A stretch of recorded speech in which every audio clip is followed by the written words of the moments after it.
Alright, how is it going, grade 5? Mr. Fuji here with a quick math lesson just to help you out. Some of us are having a little trouble with our decimals, how to write them, how to read them. So I'm here doing a one-take video. Hopefully everything goes well. If there's some mistakes, you can laugh at me, but I'm going to try and do this in one shot here. So we're looking at how to compare and order decimals.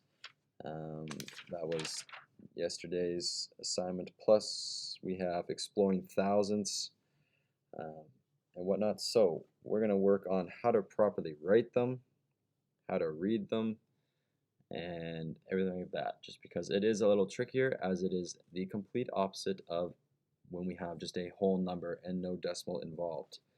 Okay, so if you look at what I've written here, this is something that Miss McDonald was just telling me. It was very interesting, and I thought I would share that with you guys as well. So it says anything to the left of my decimal, so my decimal's here, the left is over on this side, is a whole number. Okay, so if I have anything over here, it's a whole number. Anything to the right of my decimal is a part number. Okay, so it's not a full number, it's not a whole number, it is a part number. And so that's kind of what we're looking at today. Right? If I had 123, 1, 2, 3. Right? When I read that, I put the 1 in the 100s, the 2 in the 10s, the 3 in the 1s. Okay, and I would read that from the start of what place value is on the furthest end. I would read 100, and then this number is 23. So 123. Okay, now if I were to have 0.123, I would put my 0 in my 1's place value, my decimal where the decimal goes, my 1 in my tenths, my 2 in my hundredths, and my 3 in my thousandths.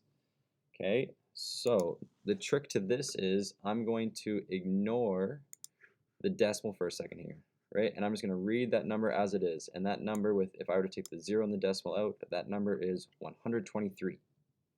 Okay, 123 is that number as we know it, just like I showed it over here. But when I work with decimals, I'm going to read 123.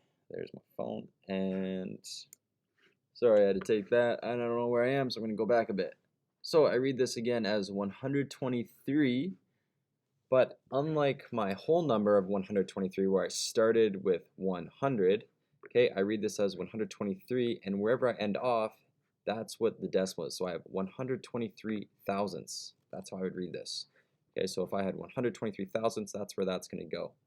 Okay, some people get confused and they write their numbers all over the place, but that's what we were looking at.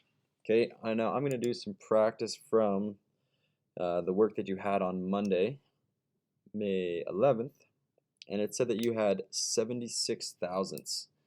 So I had to do 76 thousandths. And good job, Mr. Fuji. Good writing. All right, 76 thousandths. So, and this is where people get confused. I always want to make sure that my last number ends off with what I am trying to say, and I'm trying to put it in the thousands. So I need my 6 to end off in the thousands position. Okay, and then from there I'm just going to work backwards. So, and then the next number after the 6 is a 7. The next number after that is nothing, so it's just a 0. Then I would put my decimal in, put a 0 in there, and I now have 76 thousandths. Okay, so you see that this box here, right? I have 0.076. If I were to take away my 0 decimal and my 0, I have the number 76. I go straight up from where I ended off on that last number, and it takes me to the thousandths. So this number here is 76 thousandths.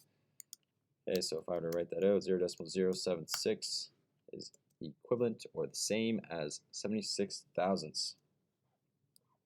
Okay, the next one we have is a little interesting. So you would have seen now, if you had done the work, that instead of saying decimal when I say a number, so if I had 316, you'll see and 536 thousandths.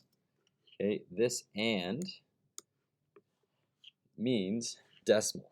Okay, so and means decimal. So when you read a number, you got to make sure that you don't say and until you need to put a decimal in. So 316, I would put 316 because I have 316, and as my decimal, then I have 536 thousandths. 536 thousandths. Okay, see how that's working? I'm just going to format table, insert row below, just in case I need some extra practice. Okay, so that is how I did B. 316 and 536 thousandths equals 316 and 536. Okay, that is what that number looks like. Your next one was 185 thousandths. Okay, so if you were able to get 76 thousandths, I think 185 thousandths might be fairly simple for you. Right, I have no whole numbers, I don't have an and, right, so they're kind of invisible, but they are there. I have 185 thousandths, 185 thousandths.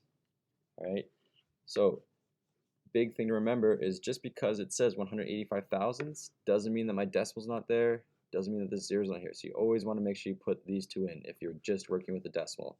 Right, if I had, let's say 2/10, oh, Mr. Fuji can't type, 2/10, okay, that would look like, I put a 2 in my tenths column, and I still have to put my 0 over here and my decimal here.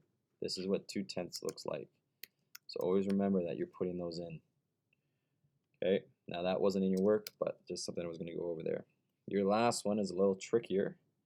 It says 93 and 3 thousandths. Okay, so 93, that's my whole number because and is my decimal, and this 93 is on the left side, and anything to the left of my decimal is a whole number. I'm going to put my 93 in here, so I know that that's 9 tens and 3 ones. Put my decimal in, and now I need 3 thousandths. Okay, and sometimes you'll see people go like this, 0, 0, and they think that they have 3 and their last number is the thousandths, but that's not how that works. Okay, you have to put the zeros on the other side, 3. This is what we want.